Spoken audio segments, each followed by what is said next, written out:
내려오라 그 나무 아래로 인생의 마음 그를 지으시니 앞으로 오래 외로웠던 너의 지난 삶에서 나와 넌 내려오라 넌 내려오라 내게로 오라. 오늘 함께 나눌 말씀은 누가복음 24장 13절로 23절까지 말씀을 함께 보겠습니다. 한 절씩 교독하겠습니다. 그날에 그들 중 둘이 예루살렘에서 25리 되는 엠마오라 하는 마을로 가면서 이 모든 된 일을 서로 이야기하더라. 그들이 서로 이야기하며 문의할 때에 예수께서 가까이 이르러 그들과 동행하시나 그들의 눈이 가리어져서 그인 줄 알지 못하거늘 예수께서 이르시되 너희가 길 가면서 서로 주고받고 하는 이야기가 무엇이냐 하시니 두 사람이 슬픈 빛을 띠고 머물러 서더라. 그 한 사람인 글로바라 하는 자가 대답하여 이르되 당신이 예루살렘에 체류하면서도 요즘 거기서 된 일을 혼자만 알지 못하느냐. 이르시되 무슨 일이냐. 이르되 나사렛 예수의 일이니 그는 하나님과 모든 백성들 앞에서 말과 일에 능하신 선지자이거늘 우리 대제사장들과 관리들이 사형 판결에 넘겨주어 십자가에 못 박았느니라. 우리는 이 사람이 이스라엘을 속량할 자라고 바랐노라. 이뿐 아니라 이 일이 일어난 지가 사흘째요. 또한 우리 중에 어떤 여자들이 우리로 놀라게 하였으니 이는 그들이 새벽에 무덤에 갔다가 같이 읽겠습니다. 그의 시체는 보지 못하고 와서 그가 살아나셨다 하는 천사들의 나타남을 보았다 함이라. 아멘. 오늘 누가복음 24장 13절로 23절을 본문으로 엠마오로 가지 마십시오 라는 제목으로 함께 말씀을 나누도록 하겠습니다. 자, 오늘 본문은 유명한 엠마오로 가는 두 제자 이야기입니다. 이 본문은 로버트 준트의 성화로도 우리에게 익히 잘 알려진 본문입니다. 숲속을 건넨 예수님의 두 제자 곁에 예수님이 함께 걸으시는 성화를 아마 한 번쯤은 여러분 다 보셨을 것입니다. 예수님의 죽음 때문에 낙심한 두 제자가 다시 자신들의 고향으로 보입니다. 엠마오로 내려가고 있었습니다. 부활하신 예수님께서 그들 곁으로 가까이 다가가셔서 동행해 주셨습니다. 예수님 오늘 본문은 이렇게 말합니다. 그들이 서로 이야기하며 문의할 때 예수께서 가까이 이르러 그들과 동행하셨다. 가까이 그리고 동행이라는 단어가 좀 주목이 됩니다. 그런데 그들의 반응이 이렇게 기록되어 있습니다. 그들의 눈이 가려져서 예수인 줄을 알지 못했다. 심지어 예수님께서 질문까지 하십니다. 너희가 길 가면서 서로 주고받은 이야기가 무엇이냐. 예수님 목소리도 몰라봤을까요? 자, 그런데 그렇게 질문하셨음에도 불구하고 두 사람은 예수님을 알아보지 못한 채 슬픔에 잠겨 있었다. 자, 이것이 오늘 본문의 내용이지요. 자, 오늘 이 본문에서 두 가지 우리 메시지를 살펴보도록 하겠습니다. 자, 우리 첫 번째 메시지는요, 같이 한번 외쳐봅니다. 슬픔에 잠기지 말라. 자, 실망하고 낙심한 제자들에게 가까이 다가오셔서 동행하시는 예수님. 15절 말씀 한 번 더 같이 읽지요. 그들을 서로 이야기하며 문의할 때에 예수께서 가까이 이르러 그들과 동행하시나.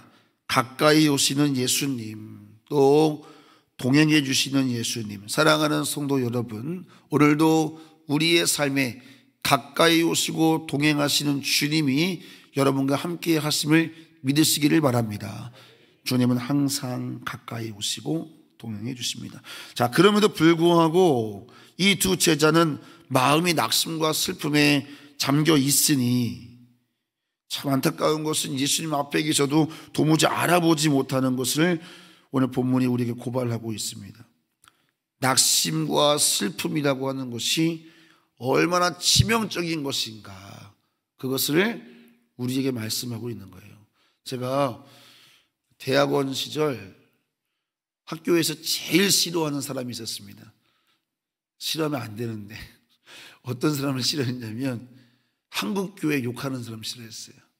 한국교회는 안 된다, 이래서 안 된다, 우리 교회는 저래서 안 된다, 우리 목사님이 이게 문제다, 그럼 너는, 이렇게 질문하고 싶을 때가 정말 많았어요. 여러분, 문제를 진단하라 그러면 뭐 진단 못할 사람이 어디 있겠습니까? 그러나 하나님이 우리를 부르신 것은 그 문제를 진단만 하라는 것이 아니라 그 문제를 돌파할 수 있는 답을 우리에게 제시하라고, 또 그것을 도전하라고 우리를 세워놓으신 건데, 항상 실패주의자적인 그런 관점에 매여 있는 걸 볼 때마다 안타까웠어요.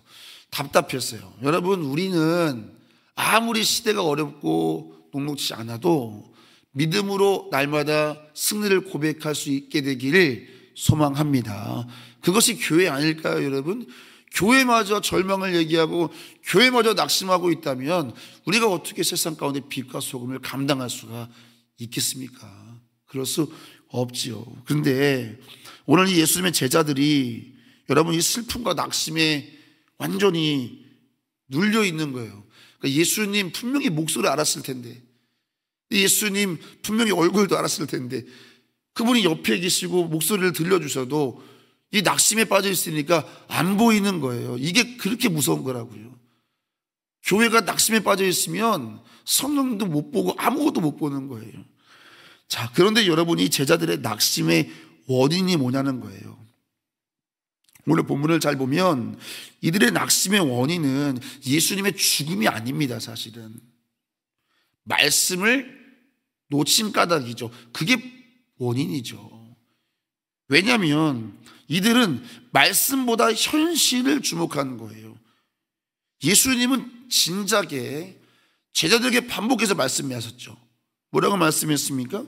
인자가 많은 고난을 받고 장로들과 대제사장들과 서기관에게 버림받아 죽음을 당하고 끝나지 않습니다.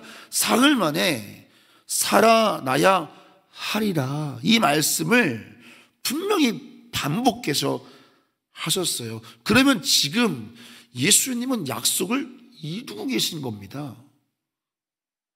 예수님의 죽음 때문에 낙심한 게 아니에요. 이들은 하나님의 약속의 말씀을 놓친 까닭입니다.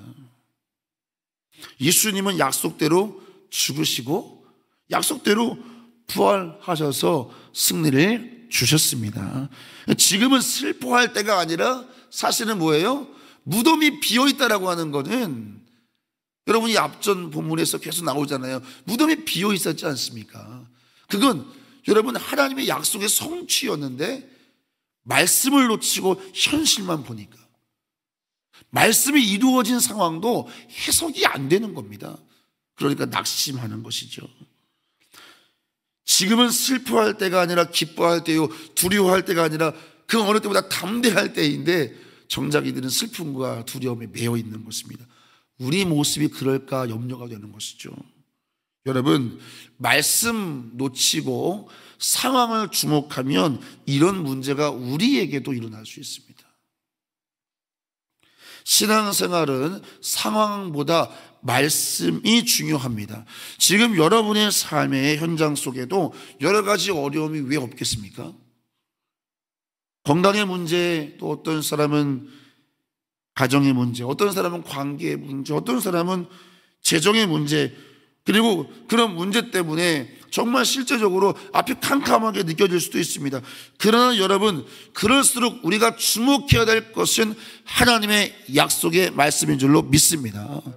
신앙생활이 무엇입니까, 여러분? 신앙생활은 다른 말로 하면 말씀생활이라고 우리가 그렇게 배우면서도 신앙생활을 현실만 바라보고 있으면 오늘 이 엠마오의 두 제자처럼 현실 때문에 낙심하는 것이 아니라 말씀을 놓친 까닭에 낙심할 수밖에 없다는 사실을 우리는 오늘 배우게 되는 것입니다. 여러분, 주님은 우리에게 약속하십니다. 내가 너와 함께 하리라.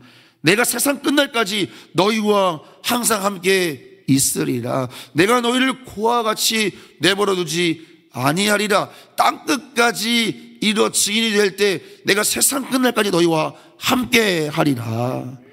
여러분, 이 약속이, 하나님의 이 약속이 환경이 바뀔 때마다 흔들리는 조건부가 아니지 않습니까? 이 말씀은 고난 중에도 실패 중에도 우리가 눈물을 흘린 중에도 여전히 이 말씀은 유효한 줄로 믿습니다. 그래서 우리는 어떤 순간에도 변함없이 나와 함께 하시는 그 주님을 인하여서 우리는 반응해야 하는 겁니다. 우리 인생 여정에 눈물 흘릴 일이 왜 없겠고, 왜 아픈 일이 없겠고, 왜 염려할 일이 없겠습니까? 그러나 그럼에도 불구하고 우리는 신앙을 하는 사람들입니다. 우리는 믿음의 길을 걸어가는 사람들입니다. 우리는 말씀의 길을 걸어가는 줄로 믿습니다. 여러분, 엠마오로 가는 제자들의 슬픔, 다시 말씀드립니다. 말씀을 잃어버린 까닭이다. 오늘 우리 삶도 동일하다는 것입니다. 그러므로 상황을 보는 눈보다 말씀을 붙드는 믿음을 가지시기를 축원합니다. 교회는 결코 슬픔에 잠겨 있으면 안 됩니다. 성도 여러분, 성도는 결코 슬픔에 잠겨 있으면 안 됩니다. 예수님께서 약속대로 죽으시고, 예수님께서 약속대로 부활하시고, 예수님께서 아버지 보좌 우편에 앉아 계시고 약속대로 반드시 다시 오실 줄로 믿습니다. 그 약속을 우리는 따라 걸어가는 사람들이기 때문에 우리는 결코 슬픔에 잠겨 있으면 안 되는 이 지하들처럼 우리도 슬픔에 잠겨 있으면 결코 안 됩니다. 반드시 우리 주님 영광 가운데 다시 오실 줄로 믿습니다. 말씀대로 이루어지게 되어 있습니다. 세상이 무슨 소리를 지르고 세상이 어떤 저항을 해도 여러분, 세상은 하나님의 약속이 이루어지는 무대일 뿐입니다. 약속대로 이루어질 것입니다. 그러므로 슬픔에 머물지 말고 범사에 감사하고 항상 기뻐하며 승리를 노래하는 여러분과 제가 되기를 예수님의 이름으로 축원합니다. 자, 여러분, 오늘 우리 첫 번째, 우리 슬픔에 잠기지 말라, 이렇게 말씀을 나눴습니다. 오늘 두 번째 메시지입니다. 따라해 보겠습니다. 성령을 의지하라. 성령을 의지하라. 말씀을 놓친 까닭이라 그랬는데, 한편 말씀을 보고 말씀을 읽고 말씀을 들어도 내가 깨닫고 싶다고 보고 싶다고 보여지는 것은 아닙니다. 자, 여러분, 오늘 본문에 보니까 16절 말씀을 같이 한번 읽어보죠. 그들의 눈이 가리워져서 그인 줄 알아보지 못하였다. 말씀을 보고 들어도 눈이 가려져 있으면 알아보지 못하는 법입니다. 우리도 마찬가지죠. 이제 많이 벗겨진 것 같았는데 여전히 세상 앞에 흔들리는 우리 모습을 볼 때가 있습니다. 그래서 예수님께서 가까이 오셔서 동행해 주시면서 내일 본문이 되겠지만 말씀을 풀어주시지 않습니까? 이들이 뭐라고 고백합니까? 그분이 우리에게 말씀 풀어주실 때 가슴이 뜨겁지 아니하더냐? 여러분, 성령께서 여러분의 그 말씀을 풀어주시고 가슴에 뜨거움을 주시기를 축원합니다. 자, 바울이 그랬습니다. 다메섹에서 눈이 멀었습니다. 하나님께서 아나니아를 사울에게 보내시면서 내가 이방인을 위해 쓸 나의 종이다, 그에게 안수하라. 아나니아가 안수할 때 사울의 눈에 비늘이 벗겨져서 예수님을 다시 보게 되었습니다. 잘 보세요, 여러분. 새로운 걸 본 것이 아닙니다. 바울이 다시 본 것입니다. 주님은 여전히 주님이셨습니다. 바울이 다시 본 겁니다. 진리는 변함이 없습니다. 내 눈이 가려져 있는 것입니다. 말씀은 변함이 없습니다. 그러나 성령께서 내 눈을 벗겨주셔서 말씀을 보여주게 하시고 보게 하시고 깨닫게 하실 때 역사가 일어나는 것입니다. 이것이 성령의 역사입니다. 여러분 주변에 어떤 영혼이 이성적이고 논리적이고 그래서 사람이 차가운 사람이 있을 수도 있습니다. 때로는 그래서 신앙하는 나를 거칠게 대하는 사람이 있을 수도 있는데 그거 이상한 거 아니죠. 왜냐하면 여러분, 우리는 보는 것, 만지는 것, 듣는 것도 의심하는데 보이지 않는 것을 믿으라고 하면 그 이성적이고 논리적인 사람이 얼마나 답답하겠습니까? 당연히 거부하는 것이 당연한 이치입니다, 여러분. 이상히 여길 필요가 없습니다. 다만 우리가 보고 느끼고 판단하는 세상이 전부가 아니라는 것을 몰라서 그런 것입니다. 성령님이 열어주시면 그도 나와 같이 될 줄로 믿습니다. 하나님의 말씀으로 세상을 창조하셨습니다. 그 말씀이 그를 덮으시는 은혜가 임하면 되는 겁니다. 말씀으로 창조하신 하나님이 그를 말씀으로 덮으시면 여러분 깨닫게 되고 보게 되는 줄로 믿습니다. 그래서 물과 성령으로 거듭나지 아니하면 하나님 나라를 볼 수 없다. 이 물은 말씀을 의미하지 않습니까? 말씀과 성령으로만 우리가 거듭날 때 하나님의 나라를 볼 수 있게 되는 것이지요. 이것을 우리는 성령의 조명이라고 합니다. 사랑하는 성도 여러분, 성령의 조명하심의 역사가 날마다 우리 가운데 일어남으로 말미암아 말씀으로 삶을 바라보고 말씀으로 해석하고 말씀으로 결론되는 우리의 삶 되기를 예수님의 이름으로 축원합니다. 두려울 게 없습니다. 말씀으로 해석하고 말씀이 결론되면 세상이 아무리 우리를 위협해도 결국 말씀이 결론이 되게 되어 있습니다. 엠마오를 향하는 두 제자, 자신들의 고향으로 가고 있습니다. 지금 고향으로 갈 때가 아니지 않습니까, 여러분? 왜 고향으로 갑니까? 무엇이 그렇게 낙심됐길래, 무엇이 그렇게 실망이길래 고향으로 갑니까? 여러분 잘 보세요. 지금 고향 갈 때가 아니지 않습니까? 예수님은 약속대로 일을 성취하시고 역사하고 계시고 부활하셨고 승리를 하셨는데 지금 왜 엠마오로 갑니까? 열방으로 가야지. 할렐루야. 여러분 어디로 가고 계십니까? 시대가 무엇을 말하길래 우리가 낙심하여 엠마오로 가야 합니까? 왜 우리가 엠마오로 가야 합니까? 우리가 왜 뒤로 물러가야 합니까? 여러분 말씀대로 오늘도 이루어지고 있음을 바라보시기를 바랍니다. 오늘도 여전히 말씀대로 하나님의 말씀은 성취되고 있고 완전히 성취될 것을 우리는 확신하기에 우리는 어제보다 오늘, 오늘보다 내일 더 힘있게 열방을 향해 사명의 길을 향해 걸어가야 합니다. 세상에 뭐라 해도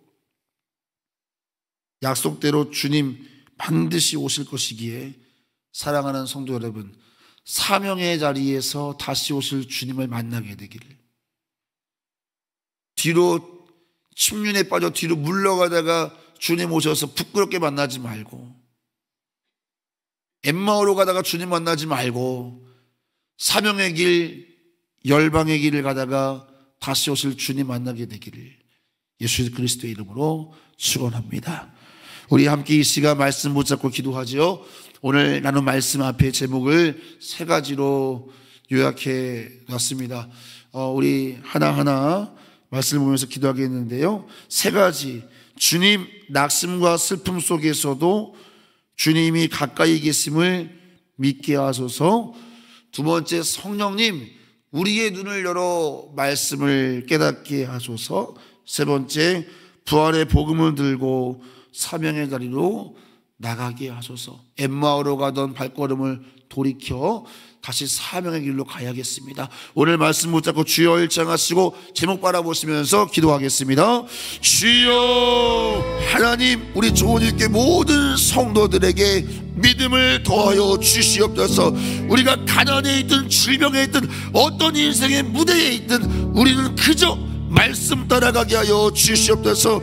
말씀을 놓치면 부함 중에서도, 말씀을 놓치면 주님 풍성한 중에도 우리는 낙심하게 될 것입니다. 그러나 어떤 어려움 속에서도 말씀 붙잡고 있으면 우리는 기뻐할 수 있고 감사할 수 있고 승리할 수 있는 줄로 믿습니다. 주님 어떤 순간에도 엠마오를 향하지 않게 하시고 열방을 향하여 사명을 향하여 우리의 방향을 명확히 하는 승리자를 될 수 있도록 은혜를 더하여 주시옵소서. 감사하며 예수님의 이름으로 기도하옵나이다. 아멘.